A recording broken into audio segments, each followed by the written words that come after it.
दिया है, उन्होंने जो अभी तक जजमेंट अपलोड नहीं हुआ है, जो मीडिया से जो हमने पढ़ा है, खासतौर से लाइव लॉ हो या बार एंड बेंच हो, जिसमें उस जज साहब ने कहा है कि the main thrust of my judgment is the entire concept of ERP was not essential to the dispute. और उन्होंने कहा है कि कर्नाटका हाई कोर्ट ने the high court took a wrong path, it is ultimately a matter of choice and article 14 and 19। तो ये बात justice Dhulia साहब ने कही है कि it is ultimately a matter of choice, कि ये अल्टीमेटली एक मैटर ऑफ चॉइस का हिस्सा है, और आर्टिकल 14 एंड 19 का उन्होंने हवाला दिया है।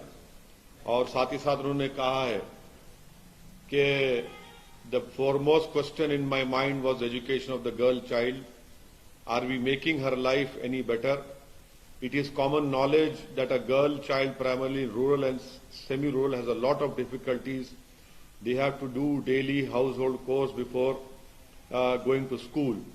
और उन्होंने इम्पोर्टेंट बात जस्टिस धूलिया साहब ने कही है अपने जजमेंट में, जो एक्सर्प्ट मिला है, I felt that the judgment in BJ Emanuel squarely cover the issue. तो अगर आप जस्टिस BJ Emanuel का जजमेंट देखेंगे, जिसमें जस्टिस चिन्नाप्पा रेड्डी ने अगस्त 11, 1986 को यह कहा था कि suspending students based on their consciously held religious belief violated the constitution. तो हम तो ये उम्मीद कर रहे थे कि आज रेजोल्यूशन हो जाएगा, मगर एक सुप्रीम कोर्ट के जज का जजमेंट हिजाब के फेवर में आया है। और जो हाई कोर्ट का जजमेंट था, मेरी राय में it was bad in law, bad in terms of it contents, और it had misuse Quranic commentaries and translation. This has serious ramification, should not have been allowed. ये जो कर्नाटका की मुस्लिम लड़कियां हिजाब पहन रही हैं, इसलिए पहन रही हैं क्योंकि कुरान में अल्लाह सुब्हानहू तआला ने उनको ये कहा है, हुक्म दिया है, और वो इसलिए पहन रही हैं कि कुरान में अल्लाह ने कहा है। तो बीजेपी ने गैर जरूरी तौर पर इसको एक मसला बनाया, इसको बैन किया, और खामखा एक रक्कस क्रिएट किया गया है। तो ये मेरी इनिशियल राय है।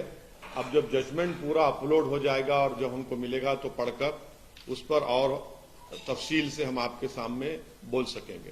कर्नाटक हाईकोर्ट ने सर सवाल किए थे कि हिजाब जो है कंपल्सरी प्रैक्टिस नहीं है, सुप्रीम कोर्ट। तो इसीलिए मैंने कहा है कि जो हाईकोर्ट का जजमेंट था वो it was bad in law, और उसके कंटेंट में भी वो खराब था, और उन्होंने गलत कुरानिक कमेंट्रीज एंड ट्रांसलेशन को इस्तेमाल किया। अब कुरान की एक आयत है, ला यखरा फिद दीन, के दीन में कोई जोर जबरदस्ती नहीं है। वो हिजाब के लिए इस्तेमाल नहीं हुई थी, वो रिलीजन के एक्सेप्टेंस में इस्तेमाल हुई थी। उलमा इकराम ने कहा तो आपने उसको हिजाब पे डाल दिया। तो इसीलिए हमने कह रहे हैं कि वो गलत था। वो ऑनरेबल जजेस ने वो गलत मिसयूज किया, बल्कि कुरानिक कमेंट्रीज और ट्रांसलेशन को। और उस जजमेंट में यह कहा गया कि स्कूल एक प्रिजन है, स्कूल एक मिलिट्री कैंप है, कैसा होगा बताइए।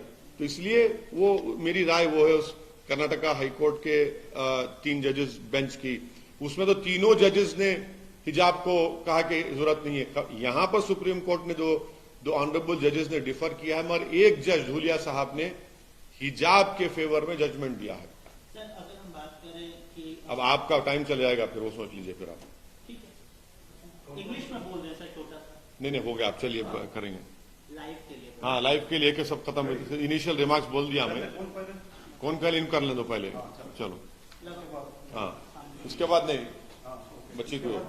हाँ, अरे आप लास्ट में, आपका हो गया लास्ट टाइम। हाँ, रिपब्लिक कौन बैठेगा?